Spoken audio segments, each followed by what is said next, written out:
Hi, this is the Galaxy A15 and I'll show you how to change notification. Hi, this is the Galaxy A15 and I'll show you how to mute notification sound on this device. So first, let's open the Settings app and then tap to the Sounds and Vibration.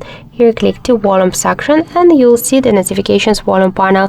To mute notifications, we should just slide to the left side this dot on Notifications volume panel with our finger. So that's it. Thank you for watching, and if you like this video, leave thumbs up and subscribe.